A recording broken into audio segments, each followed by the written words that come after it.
I'm Jane Ann Mason from Watching Paint Dry, and we are here at the OA Gallery in Kirkwood, Missouri, and we're going to be talking about John Singer Sargent.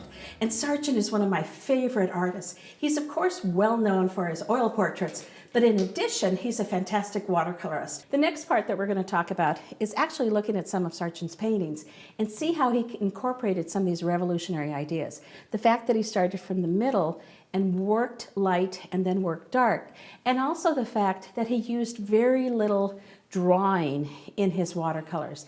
And it's kind of surprising because we think of his watercolors as being very detailed, very architectural, but when you really study them, you see how many things are just suggested in the brushstrokes, in the color, in the value. And as someone who had drawn so much, value becomes an important component as you're building a drawing. So value becomes sort of instinctive. So the value changes tell you a lot architecturally, which many people might rely on doing a lot more drawing.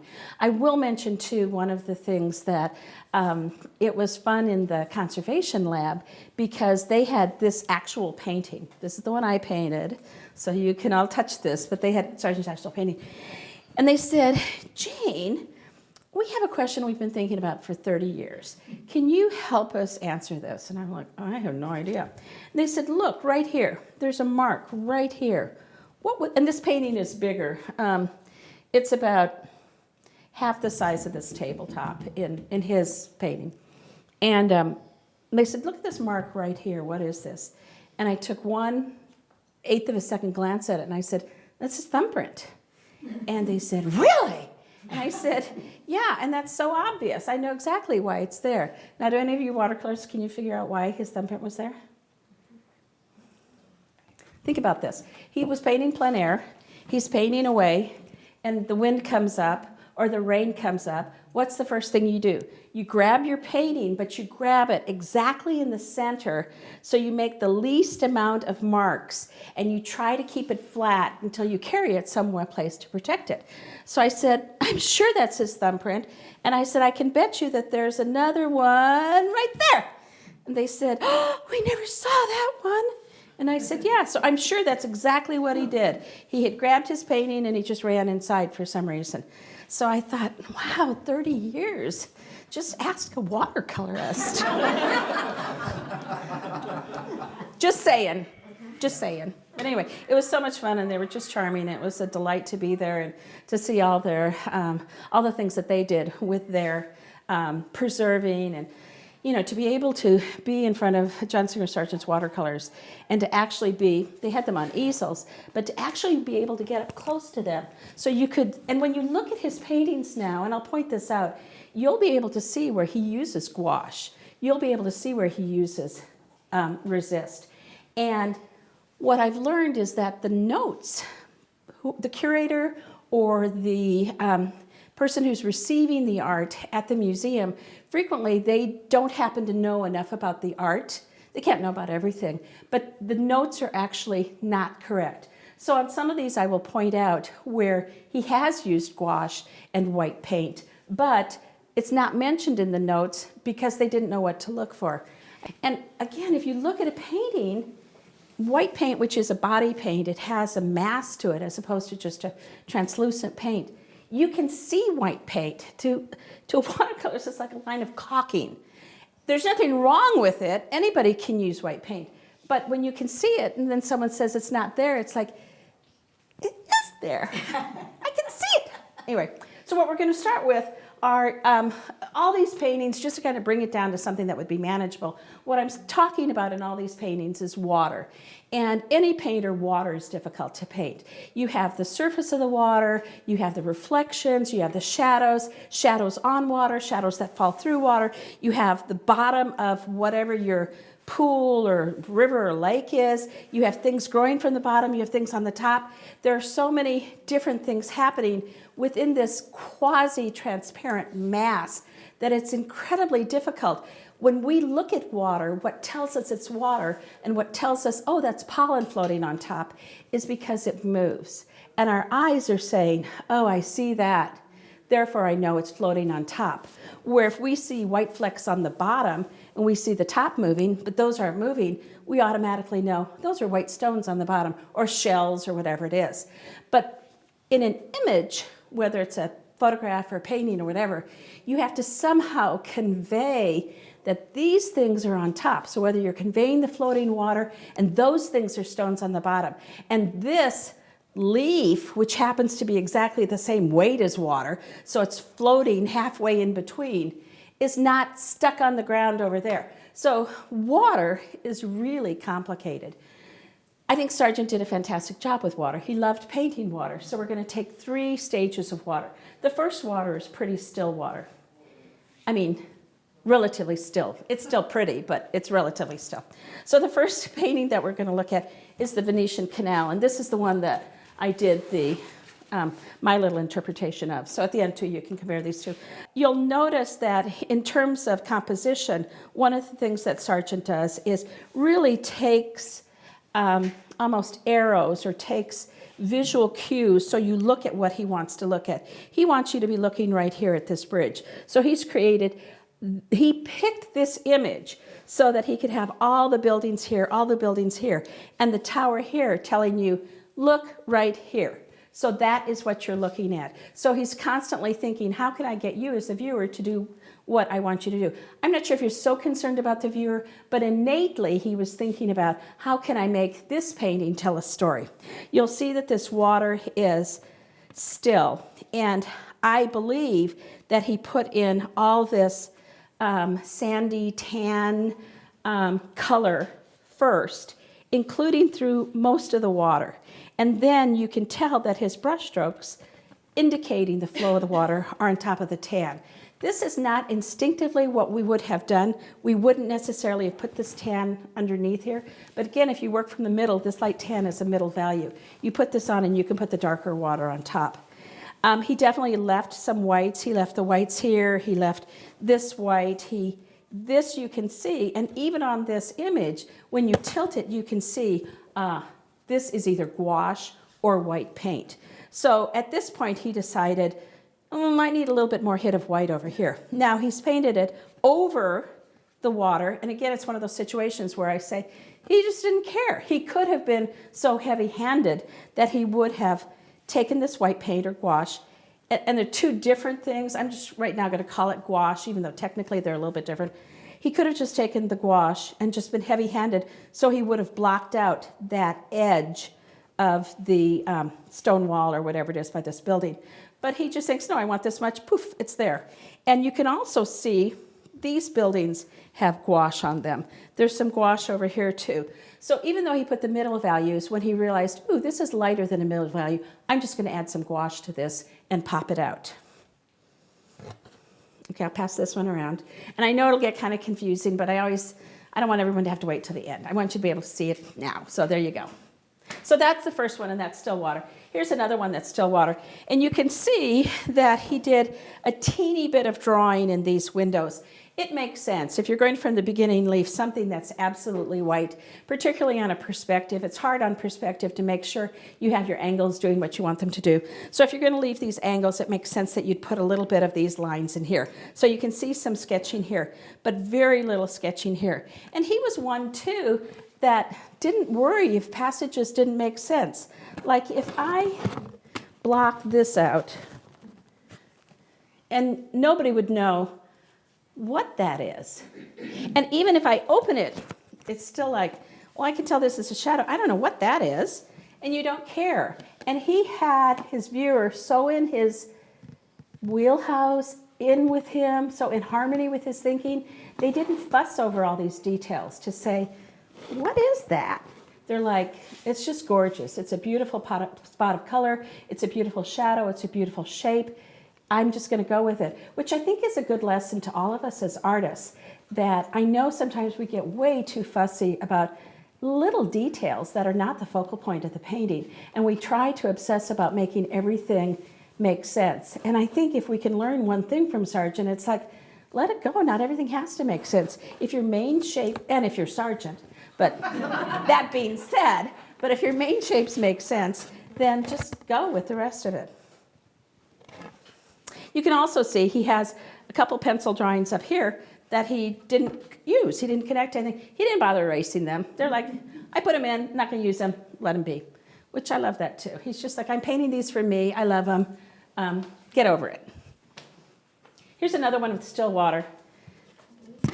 This one too, you can tell he's used some gouache or some chalkiness in the water down here, in part just to, the water around Venice can be very murky. So he's used this chalkiness just to help convey that dirtiness of the water. These things were, I believe, it's a little hard to tell, and if you guys have an opinion, you can let me know whether they were left white or whether there was white put on. But you can also tell he's used he painted standing up a lot. So his easel was not completely flat, but almost like a oil painter. And so you can tell sometimes where there's things that are beautifully runny, he took the natural gravity of the water to help him give this effect of the water staining the buildings and things like that, which just made sense. There's something in here which I think is extremely interesting. There's a line across here. It doesn't make any sense. I don't know if he had something in here, and I don't know what this is.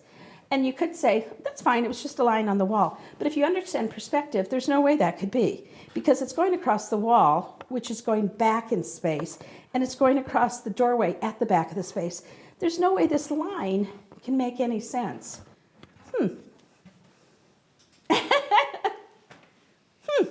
It's a perspective thing.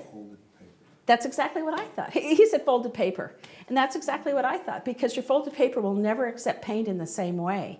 And because I think if he could have solved it, he would have, but there's no way you can solve folded paper. So that's my only guess. But without seeing that painting in person, I don't know.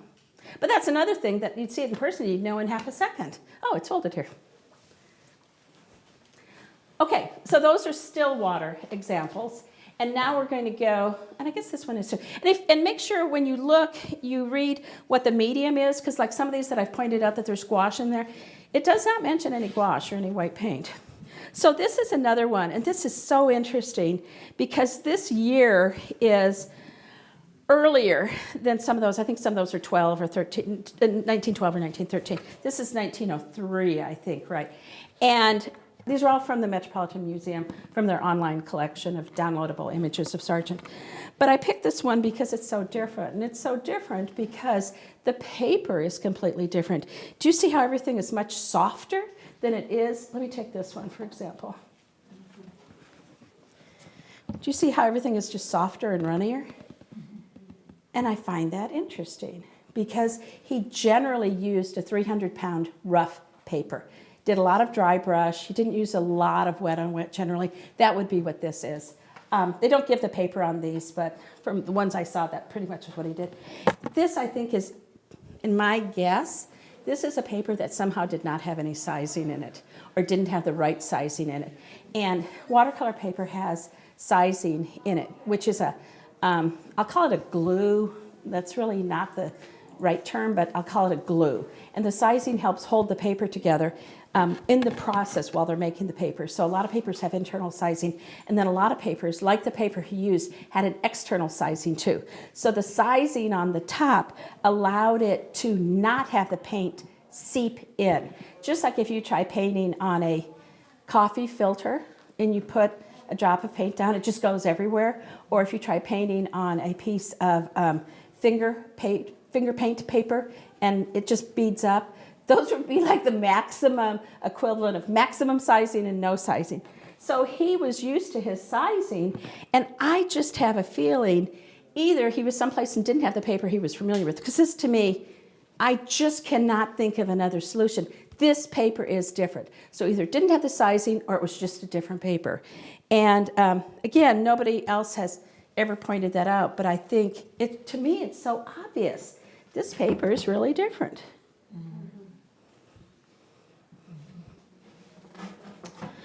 So this one, it's fun to see too. I bet I can even hold it here. You can even, do you see here the white? The white. So now when you look at his photos, even in books, even in shiny page books, if you turn the page, you can see exactly where he's used white paint. This one too, it's kind of interesting. It's earlier, and I think he was struggling a little bit on values because there's a moment where it's hard to tell. Is this building going behind this building, or is this building behind that building? And you kind of have to work it out that, oh, this building's behind, and there's a shaft, in my opinion, there's a shaft of light between these two buildings, but there's a time when you're going, is, what? So, there you go. Okay, so now we're gonna go to water that's moving faster. He calls these torrents. This one is mountain torrent. So the water's rushing down. This is another one that sometimes in Sargent's paintings it's kind of hard to see where you are, to see what you're looking at. This is one too that if it's sideways or upside down, you're like, I'm completely lost. That's so abstract. And part of what he does is takes his images and simplifies them so they can be abstract. But the water's rushing down here. This is another example where he has basically painted all this a middle color, this rusty ochre color, and then added this purple on top, added dark colors on here, scratched out some things here, and used resist, wax resist. Sargent used a lot of wax, like a candle wax, to scrape the paper, and then the paint won't land on the paper. And a couple things that were interesting about how he used it. He didn't start using it until they think about 1907, and I think that's right. I can't find any examples in any of these before 1907 where I see any resist used. But this one I think is 1910. And in this one it's obvious that he had some candle wax. But you can see as you look at this water, this is definitely taking advantage of the natural gravity as he's working on his painting. And this spontaneousness of very little, I don't know if anything, I think I saw a couple of sketch lines, but I don't see them now. But so definitely working from the middle to the bright to the dark, definitely using resist and other ways of adding the brightness, and very little sketching on this one. And it's called the torrent. So another one with fast moving water, the same kind of concept there. This is one I'm so fascinated by. You can definitely see how, because he was painting vertically, the paint really ran down. He took advantage of the gravity here. Now, what is this shape?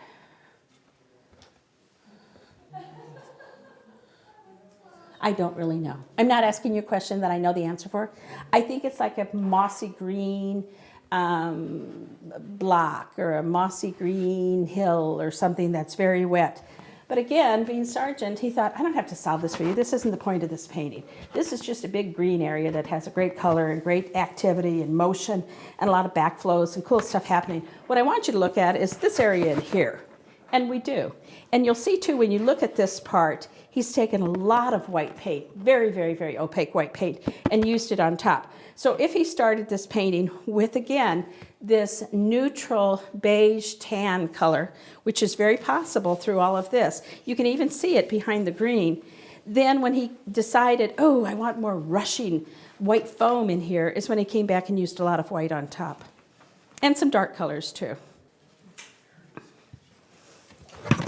This one, really fun, when you think about his sequencing, and you think about, he actually started with putting the water from the fountain, because these brush strokes go up to it, but they're not like they're really behind it. And they're not like he used resist here. You can tell he was excited about getting this in, he got this in, and then these brush strokes, I call them eyelash strokes, these eyelash strokes in the pond, he just went up to his to this flow. He used some white on top in this piece, and I believe, I've never seen this actual view of this fountain, but I believe these beautiful balustrades here in the back, he added as a visual counterpoint to this beautiful water in the foreground. They might have been there, but I doubt if they would have had this beautiful teal watercolor behind them. So I think he did that just to help move your eye through the painting. And I also think that he added this white line with white, and then he put this dark color up here to also bring your eye in, so you're looking at the cherubs rather than having your eye go someplace off the top of the page. So using these dark boundaries helps keep your eye on the page.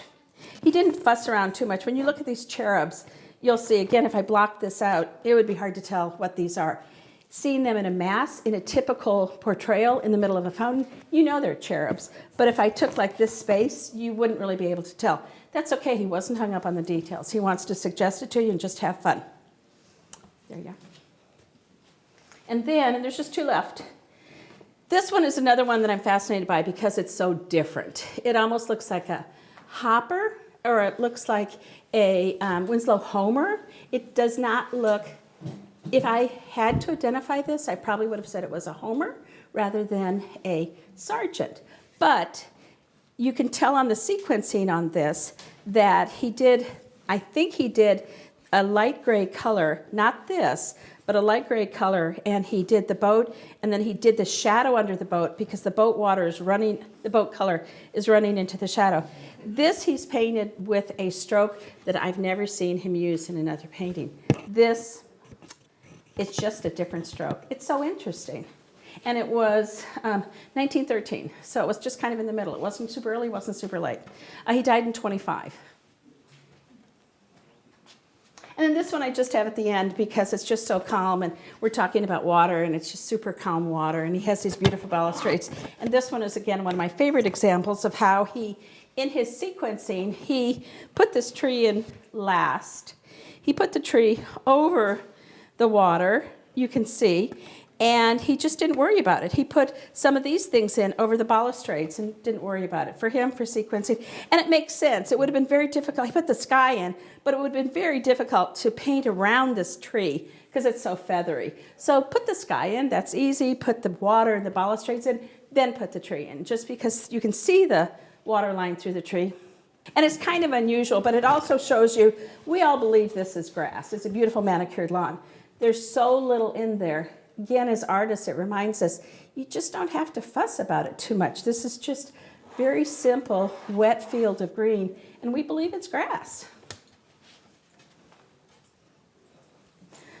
Those, I think, oh no, here's another water one. Sorry, I'll just pass this around without talking about it. But you can see these eyelash strokes, and you can see where he's just suggested rocks with so few strokes. Like this one, he just plunks it in there and moves on to the next thing.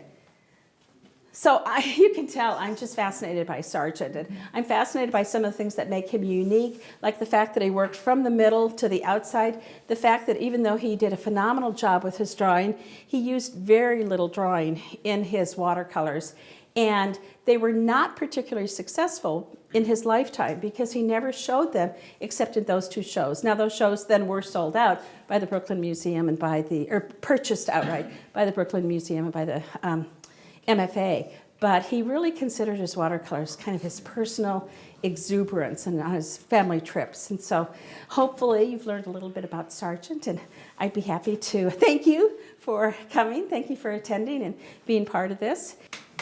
Oh, thank you. Thank you. Thank you. Thank you.